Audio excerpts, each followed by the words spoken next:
Right now, I'm making concrete pipes for blowing up. Pretty much that's what we make most of our stuff for, is blowing stuff up. Hey!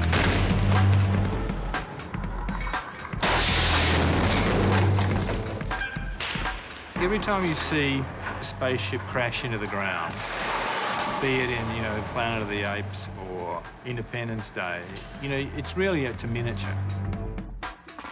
The scale of this is massive. And to get that scale and debris and fire and everything, nothing can compete with a miniature. Things that would be destroyed or be huge event locations where things would just shatter. CG is not really too great on doing stuff like explosions, interaction of stuff actually hitting, matching, and debris coming off. So that's the stuff that really sort of happens here. There's just a lot of serendipity or randomness that happens. We can pick up a lot of that detail that we wouldn't otherwise be able to get. And so, trying to get that extra little bit of realism into our CG city.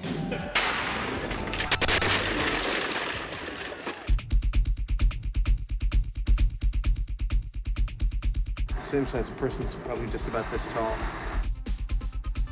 When they say you're gonna work on the model unit, you imagine these tiny little models, little figures, and then you realize when you arrive that, either something that's even 10th scale or 3rd scale or 5th scale is still huge.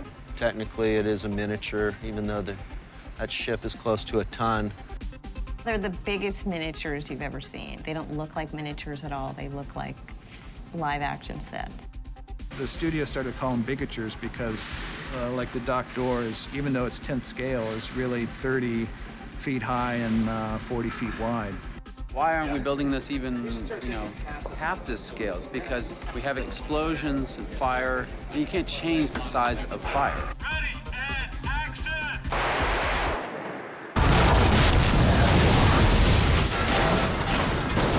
Ready and action!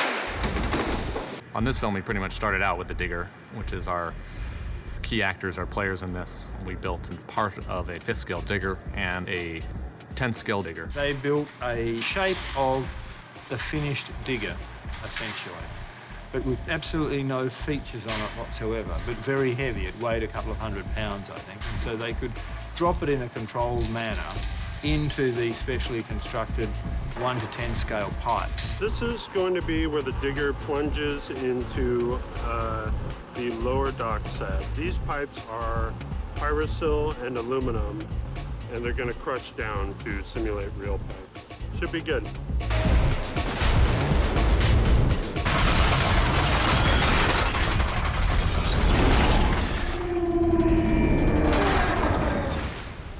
Right, but you want the pyro coming from inside the pipes, though. Yeah, inside the catwalk. It was difficult to build these complex environments and make all of the reactions happen properly. That the explosions, the pipes that would flip up into frame, the debris that would fall, tried to capture as much of that as possible. Action!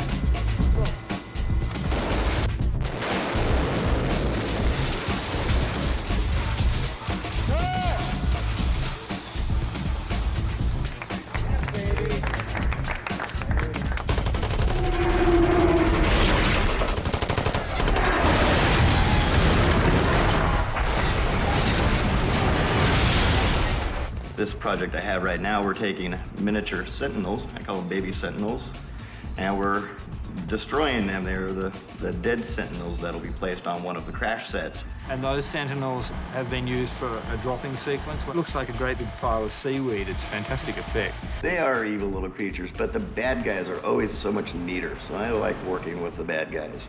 A lot of the miniatures, again, have to do with interaction. In the case of the dock, you had a control tower up there that topples down during the battle, and that will be built in miniature just for that purpose. The hamburger is an extension of what we built in Australia.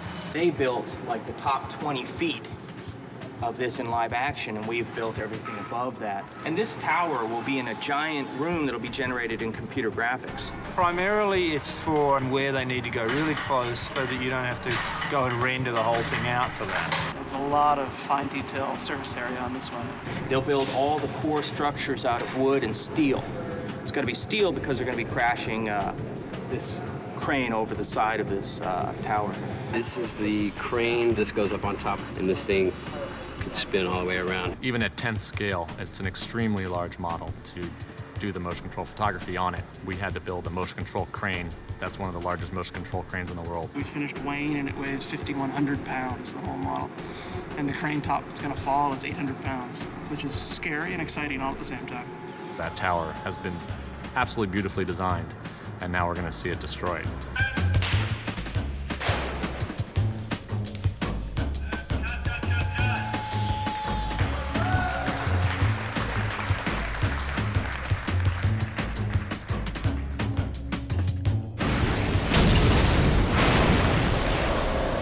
The ship will pass right through all of this acrylic, which will represent the deck, and it will just bust into 1,000,000 pieces, hopefully. Or 1,000 pieces. Unless we make it too strong, and then the ship's going to stop. So this is what we came up with for the finale of the Mjolnir into Zion to save the day.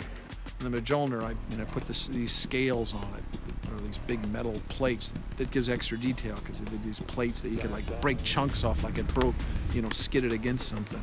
The actual doors. Yes. Yeah, I think each one is like 3,500 pounds. The gate, we must have the biggest gate. We need this gigantic mechanical, machinery-driven gate. This door behind me was the biggest roll aid shot for me. It had the most possibilities for absolute failure. And then when that thing is traveling down the track, we did a test yesterday, it's like a car just flying down the road. It's pretty freaky. Yeah. This is probably one of our largest events. The ship weighed about a ton. It had to go pretty fast. It had to make a turn. And then while it was making the turn and squeaking through the door and blowing up, it was dropping and rolling, and the nose was sliding over. So this was a pretty big deal. We have 5 cameras, and it takes us days to set up these shots. We're all a little nervous if we're not sure whether it's gonna be right or not. We're crossing our fingers.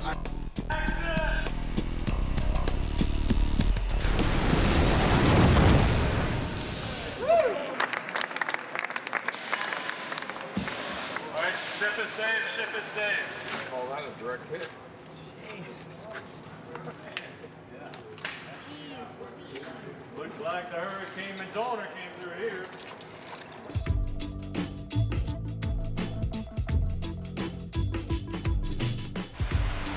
There are so many things that can be achieved by having the background into which they can put a digger or whatever it might be. They start off with a basis and then they can add to it. Computer graphics and the miniatures are actually integrated into every shot. So you'll have CG models, you'll have hand-built models, you'll have computer graphic pyro layered on top of real pyro, and ideally the blend will be seamless. Like taking the old-fashioned way of movies and blending it with the most modern way of doing movies and trying to get the best elements out of each.